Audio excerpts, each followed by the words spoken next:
All in one Sasaram channel में स्वागत है दोस्तों आपका।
दोस्तों तो अब हम लोग तुतला भवानी पहुंच चुके हैं और उससे पहुंचने से पहले ये रास्ता है और ये खूबसूरत नज़ारा देखिए। ये खड़ा पहाड़, ये खूबसूरत हरियाली, हरा भरा, ऐसा पहाड़ आपने देखा नहीं होगा। ये कैमूर पहाड़ी है। और आगे चलिए और आपको हम दिखाते हैं वो तुतला भवानी का जो है वो खूबसूरत नज़ारा।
तो अब हम लोग जो है तुतला भवानी पहुंच चुके हैं और ये देखिए वो छोटा सा जो है मार्केट है पूजा पाठ का। वहाँ सारी चीज़ उपलब्ध है। आप पूजा पाठ का यहाँ सामान जो है आप ख़रीद सकते हैं। ये देखिए ये झरना जो है मार्केट से भी दिखता है और जब आप रास्ते में जब बाइक से या किसी भी चीज़ से या पैदल चलेंगे वहाँ से भी दिखेगा। ये बहुत दूर से दिखता है ये झरना। और ये आप देख सकते हैं ये पुल जो है ये काम लगा हुआ है और जब बाढ़ आता है तो बहुत ज़्यादा जो है पूजा करने में लोगों को बहुत ज़्यादा दिक्कतें आती हैं। तो इसके वजह से जो है पुल का इंतज़ाम किया जा रहा है। ये बिहार सरकार की तरफ से है या किसी की भी तरफ से है, ये मुझे इल्म नहीं है, इस चीज़ का नॉलेज नहीं है। ये जो भी काम हो रहा है बहुत अच्छा हो रहा है ताकि जो है जो भी लोग जो है यहाँ आएँ पूजा करें और जो है आराम से जो है पूजा करके अपनी जो है घर की तरफ जा सकते हैं। ये कितना खूबसूरत नज़ारा है, ये कितना हरियाली है। आपको कभी ये ऐसा दिखने को नहीं मिलेगा। जब भी जब आएंगे मौसम में, बारिश के मौसम में, तभी ये जो है ऐसा मौसम जो है खुशहाली जो है हरा भरा जो है हर तरफ चारों तरफ ये आपको दिखाने की कोशिश कर रहे हैं। ये देखिए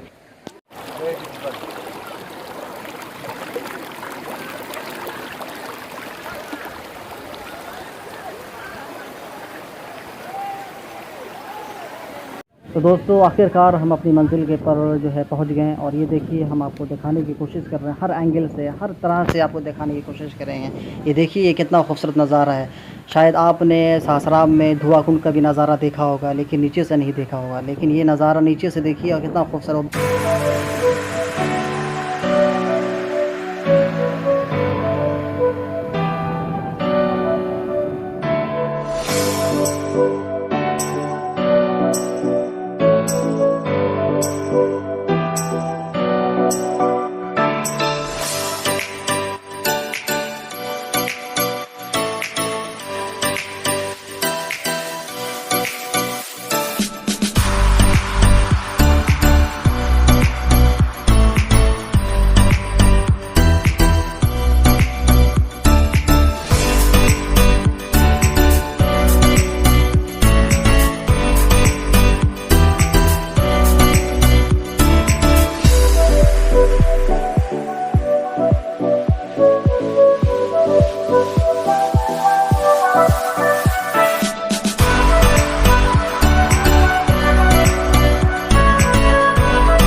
दोस्तों आपसे अपील है, आप जब भी आएँ तुतला भवानी तो सतर्क रहें, सावधान रहें। ये पूरा कुंड है और जब भी नहाएँ तो साइड में नहाएँ, बीच में ना जाएँ। देख सकते हैं लोग कितने सावधान सतर्क से नहा रहे हैं, कितने साइड में, बीच में जाने की कोशिश भी नहीं कर रहे हैं, क्योंकि अब उनको पता है कि वो जो है बीच में बहुत ज़्यादा गहराई है।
तो जब भी आप आएँ यहाँ बंदरों से सावधान रहें और लाइक करना, कमेंट्स करना, सब्सक्राइब करना ना भूलें। ज़्यादा से ज़्यादा शेयर करें और सब्सक्राइब करें।